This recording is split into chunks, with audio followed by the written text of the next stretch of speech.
मी दुबईला एका अरबी शेठच्या इथे नोकरी करत होतो, ज्याच्या 6 बायका होत्या. पण जी बायको त्याच्या रूममध्ये जायची ती रडतच बाहेर यायची.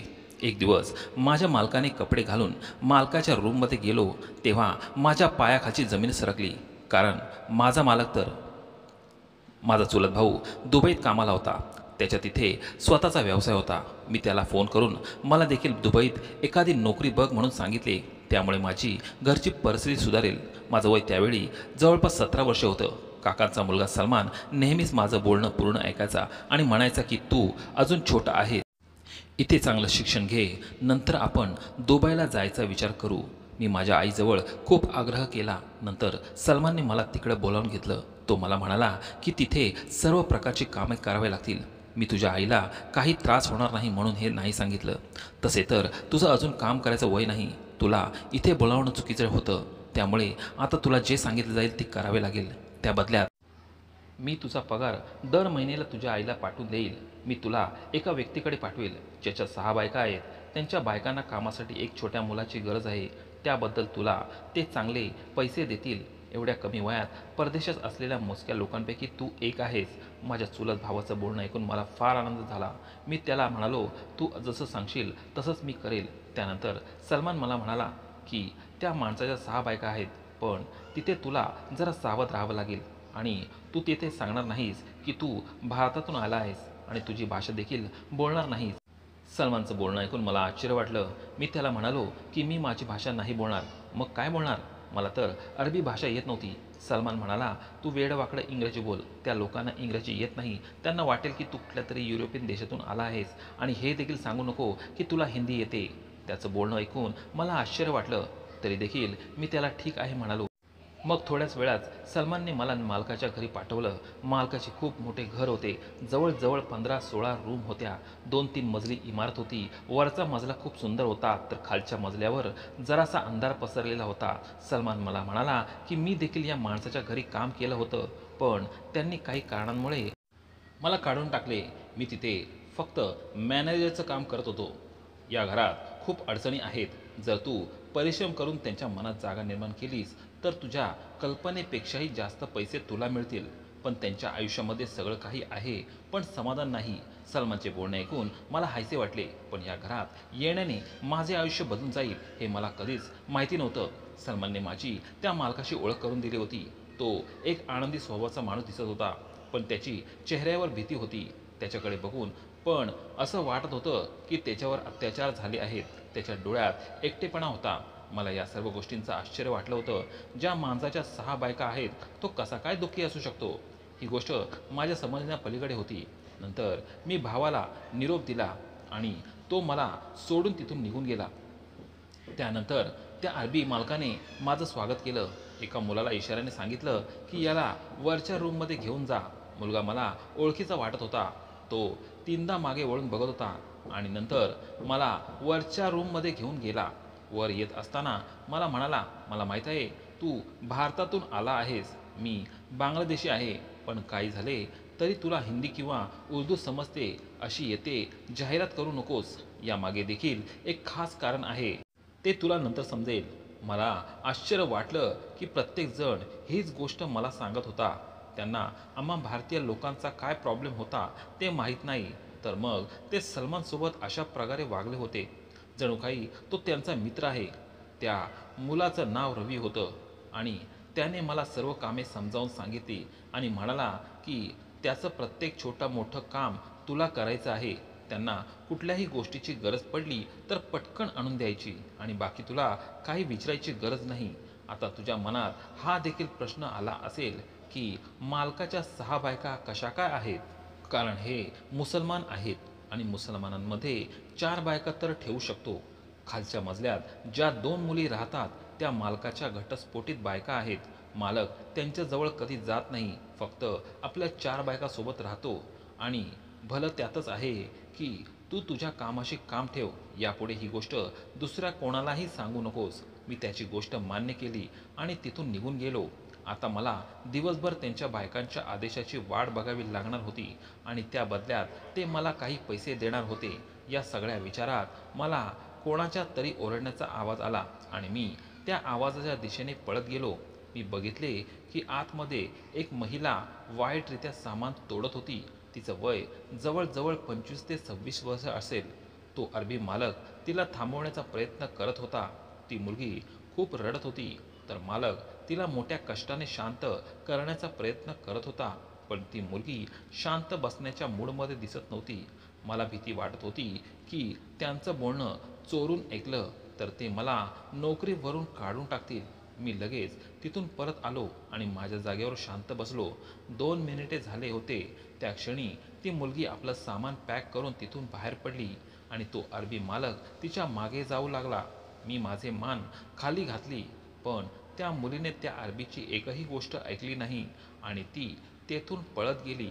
तिच्या डोळ्यातून अश्रू वाहत होते. असं वाटत होतं की ती खूप मोठ्या संकटात फसली होती. आधी त्या मुलीला गप्प करण्याचा प्रयत्न करणारा अरबी माणूस ती मुलगी निघून गेल्यावर मोठ्याने ओरडू लागला आणि माफी मागू लागला. त्याच्या बोलण्यावरून मला समजले की त्याला त्याच्या कुठल्या तरी कृत्याची खूप लाज वाटत होती आणि त्याला त्याची पुनरावृत्ती करायची नव्हती. पण त्याने नक्कीच कुठेतरी चुकीचं केलं होतं. त्यामुळे त्याच्या बायकोची तो माफी मागत होता. मी शांतपणे हॉलमध्येच उभा होतो आणि त्याच्या ऑर्डर्सची वाट बघत होतो. तेवढ्यात तो अरबी मालक माझ्याजवळ आला आणि अरबी भाषेत काहीतरी विचित्र बोलू लागला. मला त्याचं बोलणं समजलं नव्हतं. तेवढ्यात त्या अरबी मालकाने रवीला हाक मारली. त्या अरबी मालकाने त्याला काहीतरी सांगितलं आणि त्यानंतर रवीने मला जे काही सांगितलं ते ऐकून माझ्या पायाखालची जमीन सरकली. तो अरबी मालक मला म्हणत होता की त्याच्या बायकोशी लग्न कर. मी त्याच्याशी एकनिष्ठ आहे की नाही हे सिद्ध करण्यासाठी तो माझी परीक्षा घेत आहे असे मला वाटले. मग मी मालकाच्या बायकोचा खूप आदर करतो आणि मी असा विचार करू शकत नाही. माझ्याकडून काही चूक झाली असेल तर मला माफ करा असे बोललो. माझं बोलणं ऐकून मालकाला समजलं होतं की मी त्यांना घाबरलो आहे. ते मला म्हणाले की तुला घाबरण्याचं काहीच कारण नाही. मी तुझी परीक्षा घेत नाही तर खरंच माझ्या बायकोसोबत लग्न करायला सांगत आहे. तो अरबी खूप अस्वस्थ दिसत होता आणि त्याच्या बोलण्यातून ही तो विचारात बुडाल्यासारखा वाटत होता. आम्ही जाऊन ही गोष्ट सर्वांना सांगितली. सलमान पण मालकाच्या घरी आला होता आणि परत मालकाने त्याला देखील अनेक गोष्टी समजावून सांगितल्या आणि मालकाचं बोलणं ऐकून सलमानला देखील फार आनंद झाला होता. तो म्हणाला की तू मालकांच्या घटस्फोटीत असलेल्या बायकोसोबत लग्न कर. ही आपल्यासाठी सर्वोत्तम संधी आहे. त्यानंतर मी तुला सांगेल की पुढे काय करायचे. मी तर त्या घरात कठपुतलीसारखा होतो. मी म्हणालो की जसं मालक सांगतील तसं करायला मी तयार आहे. जिशाशी लग्न होणार होतं तिचं नाव शबनम होतं आणि ती भारतीय होती. मला हे समजलं नव्हतं की मालकांनी मला त्यांच्या घटस्फोटीत बायकोशी लग्न करायला का लावलं होतं. 2 दिवसानंतर माझं लग्न शबनमसोबत झालं आणि लग्न झाल्यानंतर मला आणि शबनमला एका रूममध्ये पाठवण्यात आलं. ही रूम खूप चांगल्या प्रकारे सजवली होती. मी शांतपणे तिथे असलेल्या बेडवर बसलेलो होतो. तेवढ्यात शबनम मान खाली घालून आतमध्ये आली आणि मला म्हणाली की आता तू देखील मला घटस्फोट देशील. मला माहीत आहे की माझ्या आयुष्यात घटस्फोटाशिवाय दुसरं काहीच लिहिलेलं नाही. ती हिंदी बोलत होती हे ऐकून मला आश्चर्य वाटलं नाही, कारण मला अगोदरच माहिती होतं की ती एक भारतीय आहे. ती माझ्याशी बोलत होती पण तिच्या चेहऱ्यावर एक विचित्र भाव दिसत होता. मी तिला म्हणालो, तू कोण आहेस आणि इथे कशी का आली आहेस आणि तुझं लग्न माझ्यासोबत का केलं आहे. माझं बोलणं ऐकून ती रडू लागली. मी तिचा हात हातात घेत म्हणालो, रडू नको. आता तुझं लग्न माझ्यासोबत झालं आहे. मी तुला खुश ठेवेन. मी एक काळजी घेणारा चांगला व्यक्ती आहे. माझं बोलणं ऐकून ती म्हणाली की तू एक खूप साधा सरळ मुलगा आहेस. तुला हे देखील माहिती नाही की तुझं लग्न माझ्यासोबत का केलं आहे. माझी कहाणी काय आहे हे देखील तुला माहिती नाही. माझं वय पहा, मी ज्या वेदना सहन केल्या आहेत त्या पहा, मग तुला कळेल. असं म्हणून पुन्हा रडू लागली. मी पुन्हा म्हणालो, मला तुझी पूर्ण कहाणी सांग. मी यावरती काहीतरी उपाय शोधण्याचा प्रयत्न नक्कीच करेल. मी तुला नाराज करणार नाही. माझं बोलणं ऐकून तिला आनंद झाला. ती म्हणाली की आज मी तुला एक कहाणी सांगते, मग तुला समजेल की प्रत्येक बायको मालकाच्या रूममधून रडतच बाहेर का येते. कोणतीही बायको त्याच्यासोबत राहू शकत नाही. ती सांगू लागली की माझं वय त्यावेळी फक्त 14 वर्ष होतं, जेव्हा मी कॉलेजमध्ये सगळ्या गोष्टींमध्ये पहिली असायची. माझ्यासाठी हे आयुष्य खूप सुंदर होतं, पण मला माहिती नव्हतं की हे स्वप्न लवकरच संपुष्टात येईल. या दिवसात आमच्या शाळेत एक डान्स स्पर्धा होती. मलाही त्यात सहभागी होऊन माझी प्रतिमा दाखवायची संधी मिळाली. तिथे देखील माझा प्रथम क्रमांक आला. अशा प्रकारे मी प्रत्येक छोट्या मोठ्या पार्टीमध्ये देखील सहभागी होऊ लागले आणि दिवसेंदिवस माझी प्रसिद्धी वाढतच गेली. मी एका मॅगझिनमध्ये देखील माझा फोटो छापून आला होता. पण मला माहिती नव्हतं की एक दिवस माझी कीर्तीच माझी जाळी बनेल. एक दिवस एक माणूस घरी आला, तेव्हा त्याच्यासोबत 3 महिला होत्या. ते म्हणाले की आम्ही तुमच्या मुलीची मुलाखत घ्यायला आलो आहोत. त्यांनी सांगितलं होतं की आम्ही तुमच्या मुलीला दुबईत घेऊन जाणार आहोत आणि तिचं शिक्षण करून तिला नोकरी देखील लावून देऊ आणि दर महिन्याला तुम्हाला पैसे पाठवून. हे ऐकून माझ्या वडिलांना फार आनंद झाला आणि मी देखील त्या लोकांवर विश्वास ठेवला. पण मला माहिती नव्हतं की हे लोक मानवाच्या रूपात लांडगे आहेत. त्या लोकांनी महत्त्वाच्या कागदपत्रांची पूर्तता केली आणि मला फ्लाईटने दुबईला घेऊन गेले. जेव्हा मी दुबईला आले तेव्हा माझं एका मुलीने स्वागत केलं आणि माझी विचारपूस केली. ती मुलगी मला एका हॉटेलमध्ये घेऊन गेली. त्या हॉटेलच्या बाहेर अरबी भाषेत काहीतरी लिहिलं होतं. मला अरबी भाषा येत नसल्यामुळे मला माहिती नव्हतं की काय लिहिले आहे. ती मुलगी आम्हाला अशा हॉटेलमध्ये घेऊन गेली जिथे खूप विचित्र वातावरण होतं. सगळीकडे लाईटचा झगमगाट होता. मुलींनी छोटे छोटे कपडे घातलेले होते. देव जाणे ही कसली दुबई होती. काही वेळानंतर ती मुलगी मला एका ब्युटी पार्लरमध्ये घेऊन गेली. त्या पार्लरमध्ये माझा मेकअप केला. मला चांगले कपडे घालण्यात आले आणि मी एका राजकुमारीसारखी दिसू लागले आणि मला स्वतःचा अभिमान वाटत होता. मी जगातील सगळ्यात सुंदर मुलगी दिसत होते. मग मला दुसऱ्याकडून घेऊन जाण्यासाठी तिथे सोफ्यावर एक माणूस बसलेला होता. मला नटून थटून त्याच्यासमोर पाठवण्यात आलं होतं. मी खूप रडत होते, ओरडत होते, पण माझं कोणीच ऐकलं नाही. तो दिवस माझ्या आयुष्यातील सगळ्यात वाईट दिवस होता आणि या बदल्यात माझ्या आईवडिलांना पैसे पाठवले जात होते. ते देखील खुश होते. काही दिवसानंतर त्या व्यक्तीने माझ्यासोबत लग्न केलं आणि म्हणू लागला की आता मी तुला माझी बायको म्हणून ठेवणार आहे. पण तो काय बोलतो हे मला समजत नव्हते, कारण तो अरबी भाषेत बोलत होता आणि मला फक्त हिंदी समजत होती. एक दिवस त्याने असं काही केलं की त्याचा विचार देखील करू शकत नव्हते. तो मालक अरबी भाषेत माझ्याशी काहीतरी बोलत होता आणि ते मला समजलं नाही. तर त्याने मला लगेच रागात घटस्फोट दिला, कारण त्याचं आता मन भरलं होतं आणि या अंधाऱ्या कोठडीत बंद केलं. देवाने आता त्या माणसाला अशी शिक्षा दिली आहे की तो आयुष्यभरासाठी अपंग झाला आहे. त्याला अशा आजाराने ग्रासले आहे की एकही स्त्री त्याच्यासोबत संबंध ठेवत नाही.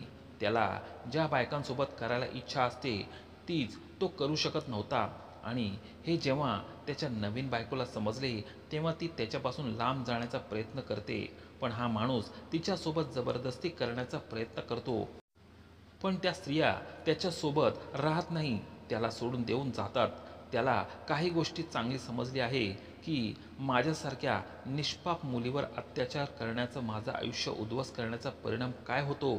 जेव्हा मी त्याच्या आयुष्यात आले तेव्हापासून कुठलीही स्त्री त्याच्याबरोबर राहत नाही.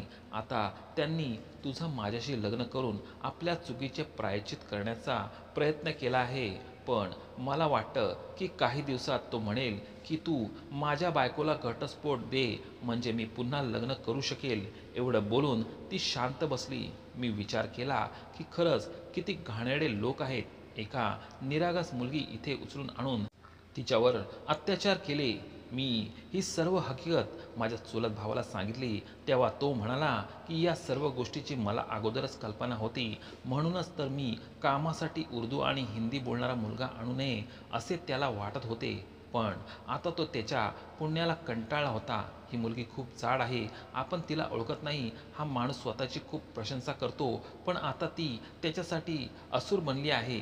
जोपर्यंत ती त्याच्या घरात आहे तोपर्यंत हा माणूस उद्ध्वस्त होत राहील. म्हणून तिचे लग्न करून येथून काढून टाकायचे आहे. त्याला तिच्या आईवडिलांच्या घरी परत पाठवायचे आहे. हे तर चांगलं झालं की तुझं लग्न तिच्यासोबत झालं. सर्वांचं बोलणं ऐकून मी तर शांत झालो होतो. काही दिवसातच त्या मालकाने माझा निरोप घेतला आणि आम्हाला चांगली रक्कम दिली. त्याने शबनमचे आयुष्य उद्ध्वस्त केले होते म्हणून तिला सेटल करण्यासाठी सर्व प्रयत्न केले आणि त्याने आमच्या नावावर भारतात एक सुंदर घर केले आणि आमच्या पाठवणी भारतात केली. आता आम्ही खूप आनंदाने संसार करत आहोत आणि तोही. मित्रांनो, मला आशा आहे की तुम्हाला ही कथा आवडली असेल. जर तुम्हाला कथा आवडली असेल तर व्हिडिओला लाईक, शेअर आणि चॅनेलला सबस्क्राईब नक्की करा.